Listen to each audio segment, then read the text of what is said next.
Magandang umaga po sa ating lahat. Narito ang ating weather update.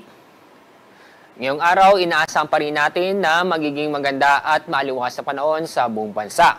Asahan pa rin ang malinsangan na panahon dahil panahon pa rin ng tag-init at naapektuhan pa rin tayo ng El Nino. Bukod sa malinsangan na panahon, may tsansa pa rin po tayo na makakaranas ng isolated na mga pag-ulan dahil sa localized thunderstorm sa bandang hapon o gabi. Sa Metro Manila, aabot pa rin po sa 37 degrees Celsius. Sa Tuguegarao po, aabot po ng 38 degrees Celsius. Sa Lawag, aabot po ng 34 degrees Celsius. Sa Baguio, 26 degrees Celsius. Sa lugar po ng Tagaytay at Legazpi City, ang inaasahan po nating pinakamataas na temperatura ay aabot ng 33 degrees Celsius. Dako tayo sa lalabing bahagi ng ating bansa. Sa Puerto Princesa at sa Calayan Islands, aabot mo ng pinakamataas na temperatura na 33 degrees Celsius. Ganun din po sa Iloilo, na aabot pa rin o inaasahan pa rin na aabot ng 33 degrees Celsius.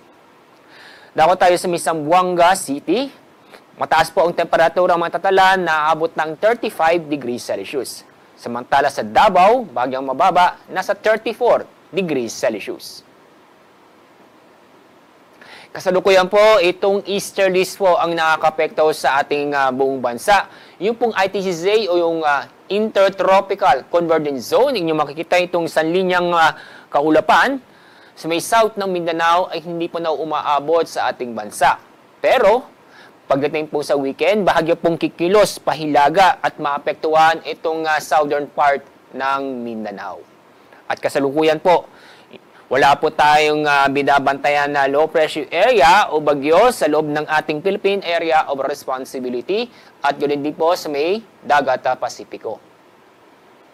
Kaya sa ating 3-day weather outlook, sa mga lugar po sa Luzon at ganoon din po sa Visayas, inyong makikita na patuloy pa rin na magiging maganda at maliwas sa panahon, asahan pa rin natin ang malinsangan na panahon.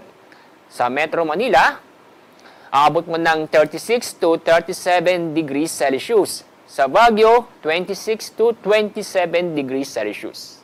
Sa Legazpi City, 32 hanggang 33 degrees Celsius. Sa Metro Cebu, inaasahan po natin na aabot po ng 32 degrees Celsius. Sa Iloilo, 32 to 33 degrees Celsius. Sa Tacloban City, 32 to 33 degrees Celsius. Tulad ng banggit ko kanina, dahil sa ITCZ, sa mga kababayan po natin sa Metro Davao, pagdating po ng weekend, magiging maulap ang kalangitan na may kasamang kalat-kalat na pag-ulan at thunderstorm. Pero pagdating po ng Lunes, next week, muli po gaganda ang panahon, maliban lang po sa mga localized thunderstorm. Sa araw po ng Linggo, sa may Zamboanga City, dahil po yan sa ITCZ, makakaranas ng kalat-kalat na pag-ulan at thunderstorm. Ang araw sisikat mamaya pong 5:33 ng umaga. Ang araw lulubog mamaya pong 6:30 ng hapon. Yan pong ating weather update mula sa Pag-asa. Ako po si Alzar D. Aurelio.